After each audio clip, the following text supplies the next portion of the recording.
Halo, salam sejahtera bagi kita semua. Perkenalkan, saya adalah Syaiful Alam. Saya adalah dosen pada program studi Teknik Geologi Universitas Padjadjaran. Video ini dibuat dalam rangka pernyataan diri dosen untuk unjuk kerja Tridharma Perguruan Tinggi dalam bidang pengajaran. Mata kuliah yang saya ampu adalah prinsip stratigrafi.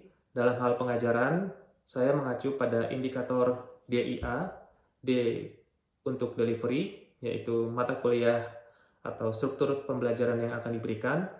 I adalah interaction, bagaimana kita membuat mahasiswa menjadi berinteraksi dalam kegiatan belajar mengajar, dan juga assessment atau berupa penilaian atau penugasan yang diberikan kepada mahasiswa. Berikut adalah penjelasan mengenai rencana pembelajaran semester atau RPS pada mata kuliah stratigrafi. RPS ini disusun oleh tim teaching yang terdiri dari dosen pengembang dan dosen pengampu lainnya. Mata kuliah ini juga tersusun atas 2 SKS, dengan satu SKS adalah praktikum lapangan. Capaian pembelajaran lulusan terdiri dari 2, yaitu agar mahasiswa mampu memahami isu kekinian yang relevan dengan bidang geologi, eksplorasi, baik itu eksplorasi sumber daya batu bara, mineral, air, ataupun minyak dan gas, serta isu-isu lingkungan. Yang kedua adalah mahasiswa mampu menerapkan metode, baik itu perangkat lunak ataupun perangkat keras, sehingga mahasiswa terampil dalam menggunakan ilmunya. CPMK atau capaian pembelajaran mata kuliah terdapat 3, yaitu agar mahasiswa mampu menjelaskan prinsip stratigrafi, mampu membuat tata nama dan klasifikasi stratigrafi berdasarkan Sandi Stratigrafi Indonesia, dan yang ketiga, mahasiswa mampu secara praktis menerapkan dan melakukan pemetaan stratigrafi. Kemudian buku ajar yang diacu terdiri dari beberapa buku, yaitu sebanyak 5. Ini adalah buku wajib dan bisa juga tambahan buku lain sebagai opsional. Mata kuliah ini tersusun dari sebanyak 16 pertemuan dengan 2 pertemuan untuk UTS dan UAS. Pada RPS ini juga sudah terdapat materi yang akan disampaikan sebagai delivery dalam perkuliahan ini, serta juga metode pembelajaran serta bobot penilaian yang akan diberikan beserta indikator penilaiannya. Namun dalam praktek pengajar untuk video ini, saya menggunakan pertemuan ke-14, yaitu mahasiswa mampu menerapkan metode. Asesmen diberikan penilaian dengan kriteria yang telah disusun pada RPS, dan kemudian diberikan juga asesmen berupa kuis, tugas presentasi.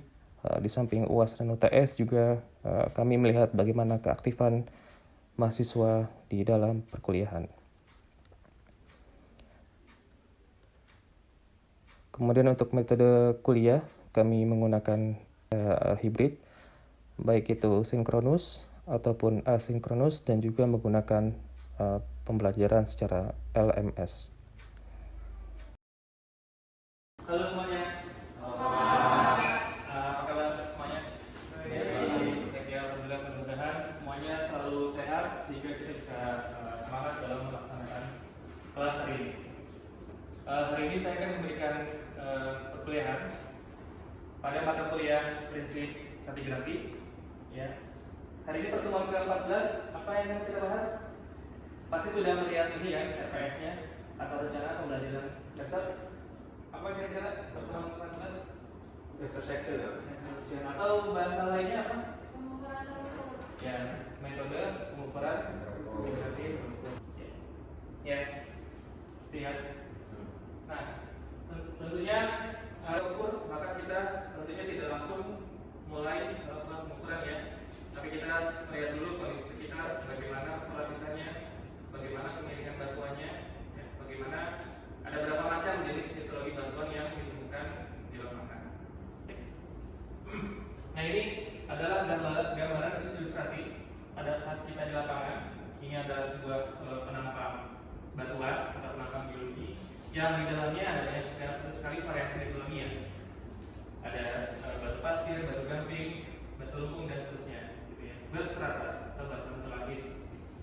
Biasanya kita bekerja tentu tidak sendiri, pasti ada tim. Misalkan di sini ada 2 orang, ada yang satu mengukur bagian atas, satu lagi bagian bawah.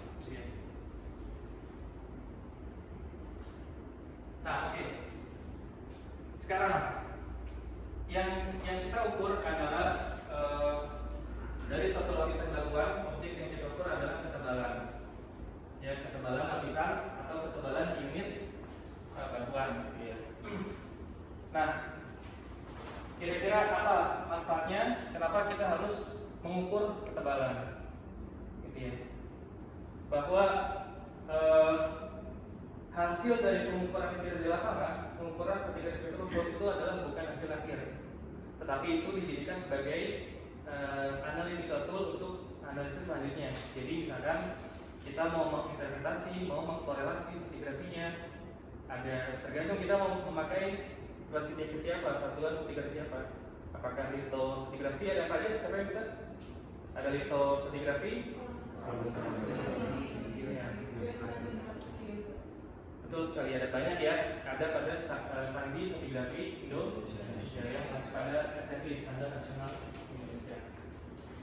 Nah, sekarang apa pentingnya ketebalan? Bahwa ujung-ujungnya kita akan melihat bagaimana kondisi stratigrafi secara luas ya, secara cekungan. Jangan lupa bahwa di dalam suatu cekungan itu banyak sekali pengontrol strata batuan. Ya, ada dari misalkan sea levelnya atau apalagi kira-kira selain sea level. Siapa yang bisa? Yang selain sea level, pembentukan cekungan biasanya oleh karena apa? Karena struktur. Ya, struktur atau tektonik, ya, subsidence. Ada lagi climate, ya, iklim. Ya, pada saat musim basah, musim kering, tentu kan sedimentasinya akan berbeda. Itu adalah faktor yang berasal dari luar cekungan atau yang kita kenal dengan halogenik. Ya, tadi ada iklim, tektonik, sea level, ya, yang skalanya lebih besar. Tapi jangan lupa, nah ini contohnya ada sea level, kemudian ada subsidence, ada sedimentasinya, climate. Iklim basah, iklim kering tentu akan menentukan berapa itu sedimentasi pada suatu cekungan. Itu halogenik. Satu lagi itu yang keluar dari cekungan. Sekarang yang berasal dari dalam cekungan apa? Internal atau disebut autogenik. Autogenik adalah segala faktor yang berasal dari internal cekungan. Contohnya, misalkan suatu sungai bermigrasi, atau misalkan juga pada suatu low, delta low. Delta low tidak selamanya diam karena ada dinamika dari basin itu sendiri, maka dia low ini bisa bermigrasi seperti halnya pada sungai. Jadi mereka tidak stagnan. Implikasinya kepada ketebalan. Nah, ini kita lihat. Oke. Nah, tadi contohnya adalah pergeseran suatu delta. Ya, seperti ini. Ini tadi apa? Internal atau eksternal? Internal ya. Siapa tadi jawabnya yang kurang macam? Internal ya, berarti dalam autogenik. Nah, kalau kita lihat ini ketebalannya itu berbeda ya, baik itu secara lateral ya, kanan dan kiri kalau dari gambar ini, atau baik secara vertikal gitu ya. Nah, sekarang lihat yang oleh faktor tektonik, sama nggak konfigurasinya baik itu internal atau tadi tektonik eksternal? Beda kan ya? Iya. Pada saat sedimentasi dominan dipengaruhi oleh autogenik, maka ketebalannya ini yang kita sebut sebagai compensational stacking. Kalau misalnya kita bikin section sini tebal, tipis, tebal, tebal, tipis, gitu ya. Jadi saling compensation. Nah, kalau tektonik umumnya homogen, ya, beda dengan internal. Nah, oleh karena itu kita harus benar-benar bisa mendefinisikan ketebalan suatu lapisan batuan. Itu pentingnya. Implikasinya apa? Kalau yang kita ukur itu adalah ketebalan karena proses sedimentasi, proses allogenik, maka korelasinya akan homogen, ya, meliputi entire seluruh cekungan kan. Tapi kalau misalkan kita saat pengamatan ditemukan bahwa ini sebenarnya karakteristik dari autogenik, maka berhati-hati bahwa ketebalannya tidak melampau seperti pada allogenik. Pelamparannya terbatas, gitu ya. Jadi andaikan kita punya penampang satu dimensi, ya, kemudian kita diminta untuk mengkorelasikannya, ya, misalkan katakanlah ini tebal, kemudian seperti ini gitu ya. Dengan metodenya akan seperti itu gitu ya. Kemudian kita sebagai geologis, setelah kita menetapkan ketebalan lapisan batuan, kita bisa untuk mengkorelasi.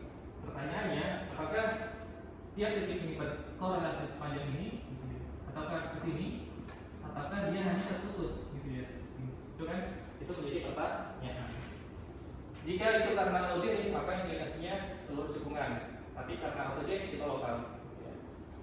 Pengaruhnya adalah ke konektivitas reservoir. Jadi ketebalan itu penting gitu ya. Nah sekarang kita gimana cara mengukurnya di lapangan. Jadi itu pentingnya. Oke, nah apa sih sebenarnya pentingnya dari step bahwa pengukuran itu adalah fondasi dari segalanya, ya, bukan akhir dari suatu pekerjaan kita sebagai geolog.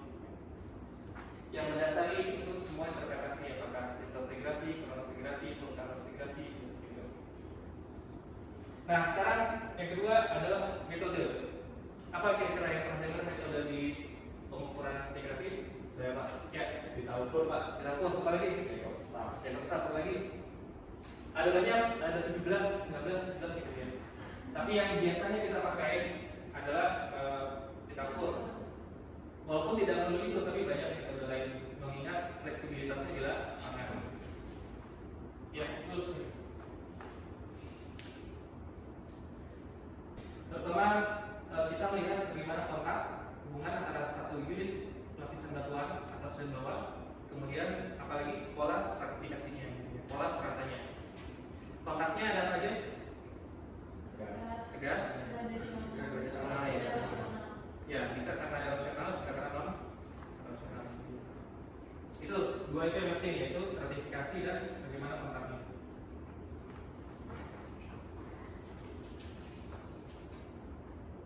Nah, ini contohnya. Jadi kita belajar berdasarkan setelah teori, kita melihat contoh kasusnya. Coba kalau kita lihat apa ini kontaknya. Kita gambarkan saja di sini ada berapa unit. Paling tidak ada ini ya. Iya, ada 2. Unit yang atas, unit yang bawah ya. Kalau kita lihat ini seperti ini, yang atas gitu ya. Yang katakanlah litologinya pasir, kemudian yang bawah seperti apa itu? Betul. Ya, seperti truncation gitu ya. Gitu ya. Ya. Atau yang disebut kontak apa seperti ini?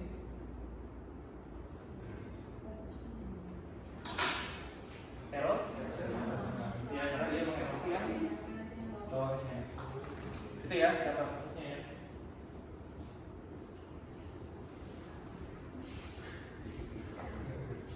Nah, kemudian ekspresi ini juga penting. Apakah pola stratanya paralel atau ya seperti ini paralel? Perubahan bisa karena komposisi, misalkan batu gamping, batu pasir, batu lempung ya.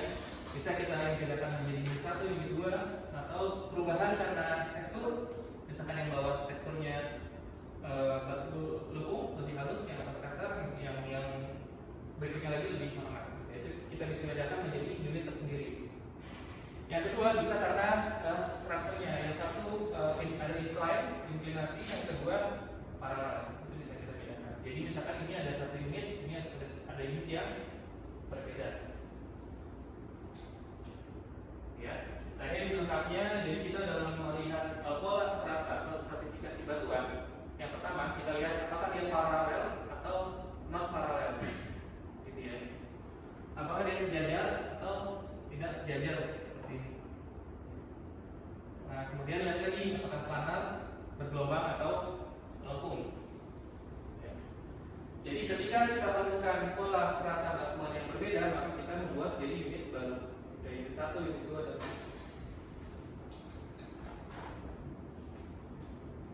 nah ini contohnya pola strata kira-kira dari sini. Ada berapa pola strata? Pola stratifikasi. 3 ya. Kalau tidak kita bisa jadikan 3, 1, 2, 3. Ada yang mau jawab kenapa kita harus membedakan 3? Gambar. Siapa yang ngomong? Kenapa harus 3? Saya paham Pak. Bukan.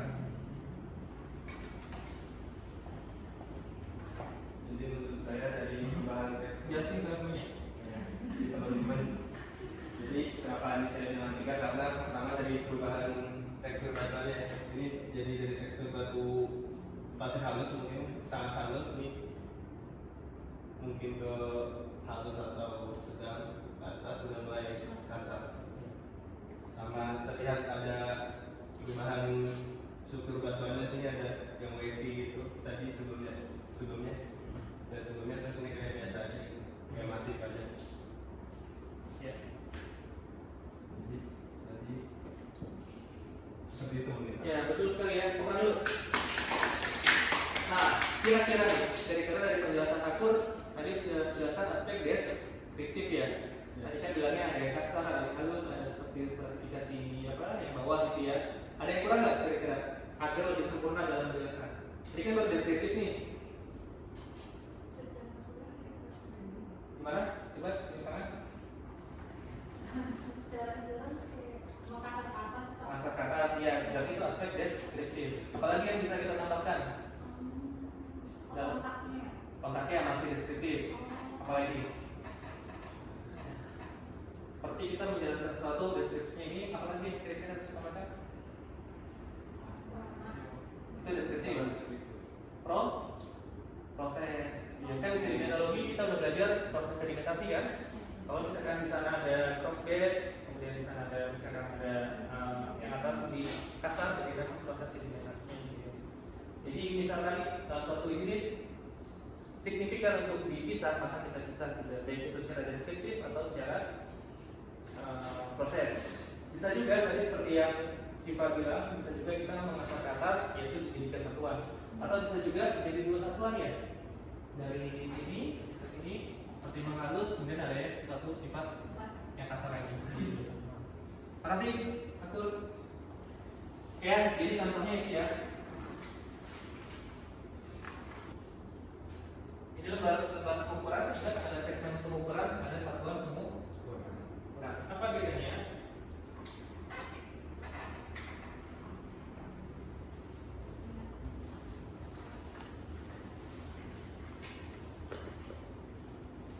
Ya, jadi pada saat segmen pengukuran adalah bagaimana kita membentangkan lintasan sungai, lintasan di sungai saat kita mengukur singkapan. Satu segmen bisa banyak satuan pengukuran, bisa juga satuan pengukurannya sebaliknya. Dari banyak segmen pengukuran bisa juga jadi satu satuan unit pengukurannya. Jadi sangat fleksibel tergantung apa yang ada ditemukan di lapangan. Nah, ternyata sungainya sangat berkelok misalkan. Dia sangat berkelok sekali. Dan kita tidak mungkin menggunakan lapangan menggunakan satu hadis ya. Ini sekarang kita bisa saja ke segmen, misalkan ini segmen 1 gitu ya, ini segmen 2, ini segmen 3 gitu ya. Nah, coba lihat di sini dalam dua segmen itu hanya satu unit batuan. Nah, ini dua segmen itu ada dua unit.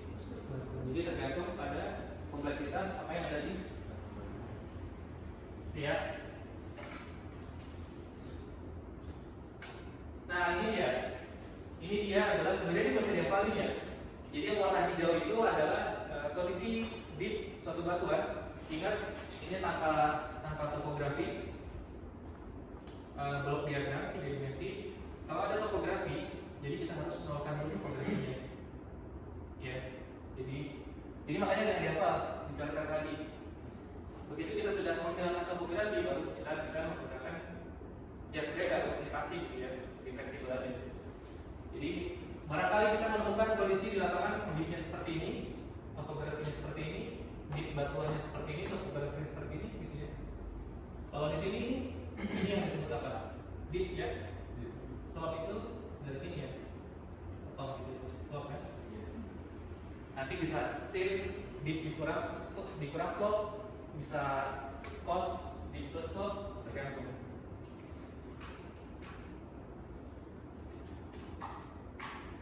Ya, contohnya ini ya, ini kompleksitas batuan yang kita temukan di lapangan. Jadi kalau sekelilingnya seperti ini, bentangannya seperti apa, ya, jadi tidak harus dihafalkan terusnya. Ini juga pada saat kondisi lapangannya mudah, kita tinggal tarik ke tengah saja kan. Sekarang kita ukur dari sini ke sini, dipnya berapa? Itu kurang lebih. Oke. Nah, sekarang kira-kira apa ada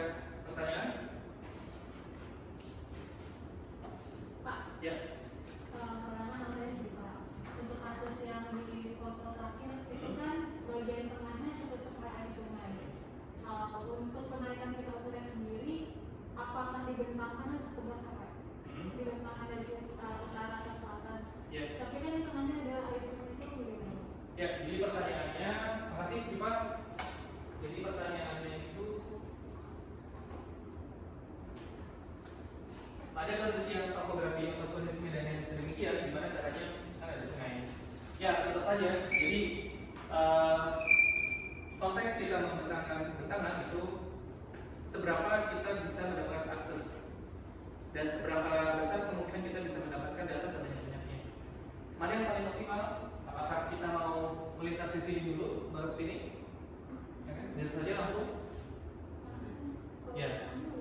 Kalau langsung, jadi kita sedikit ilustrasikan dulu itu kondisinya seperti apa ya. Jadi kan katakanlah seperti ini ya, gitu ya. Di sebelah sini, ini sungainya ya. Di sini ada batuan, batuan seperti ini. Di sini lagi ada batuan ya. Kita tarik saja bentangannya.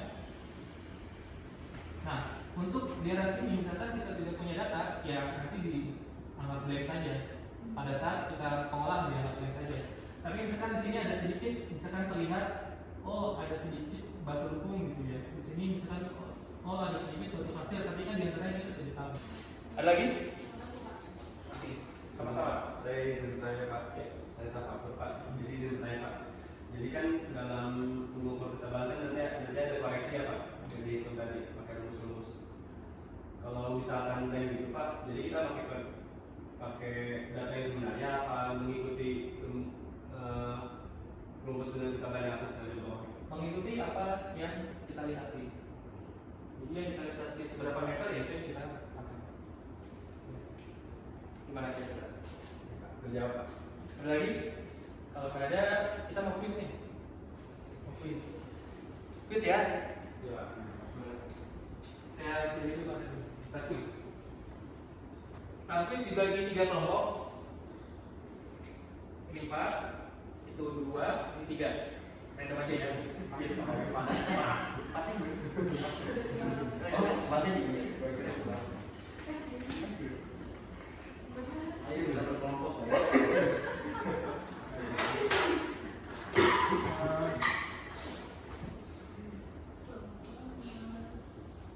kelompok 1, kelompok 2 tadi kelompok 2 ya. Dan kelompok 3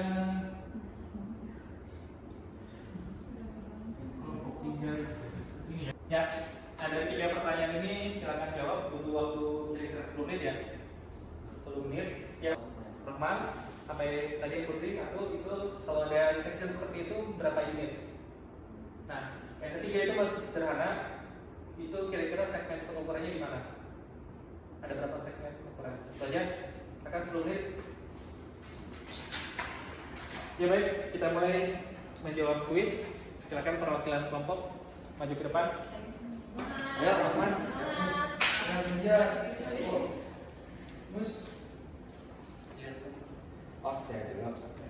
Mana yang disebut tebal dan kira-kira yang digambar ini? Jadi untuk mengetahui ketebalan sebenarnya ini kan kita yang cari ini ketebalan sebenarnya. Jangan kita tahu ini ketebalan semua dari si lapisan tersebut. Kita tahu ini ketebalan semua disebut apa ya? TPS lah ya. Terus kita tahu ini apa kemiringan slope-nya alpha dan kemiringan dip-nya beta.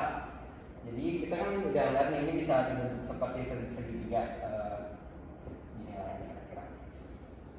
Ini ketebalan yang kita cari, kita tahu ini berapa TS-nya diukur dari stratigrafi pengukur tadi, sama kita tahu si sudut ini berapa dari sudut dip dikurang sudut slope, sehingga anggap aja berapa lah misalnya angka alpha min beta. Jadi untuk tahu rumus ini bisa digunakan si yaitu T sama dengan depan per benar. Sin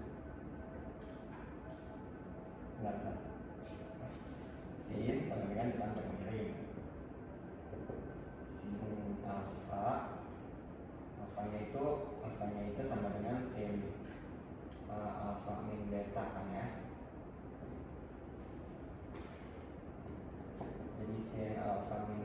delta sama dengan T per ketebalan semua, jadi T sama dengan sin alfa delta dikali ketebalan semua. Lagi? Sudah. Nah, ya. Jadi nggak perlu dihafal, tinggal ada sketsa. Diingat-ingat lagi pelajaran matematikanya, mana sudut yang berseberangan, sudut bertolak belakang, mana trigonometri. Masih ya, Evan tadi ya. Oh, maksudnya biar kami mau. jadi ya, kita tahu slopnya, kita tahu dimnya. Sekarang kedua, siapa yang mau pilih? Apaan?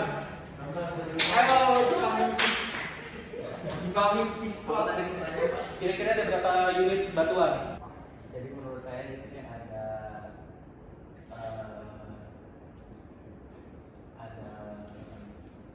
ada 5 unit batuan. Yang pertama itu ada unit batu gamping, selanjutnya batu lempung, yang ketiga batu pasir, yang keempat batu lempung, yang kelima itu produksi. Ya, kenapa sampai 5? Karena setiap ini unit ini beda pas satu batuan. Ya bisa. Saya secara tekstur Ya. berbeda. Secara proses antara batu gamping misalnya yang plastik juga. Ada lagi tambahan? Masih Roman? Bisa ada alternatif lain? Atau bisa juga misalkan ini menjadi satu unit gitu ya, finding upward, ini satu unit, ini satu unit, ini ya. Gak ada salah, tergantung ya gimana kita bisa mempertahankan argumentasinya. Sekarang masih kapan? Yang ketiga.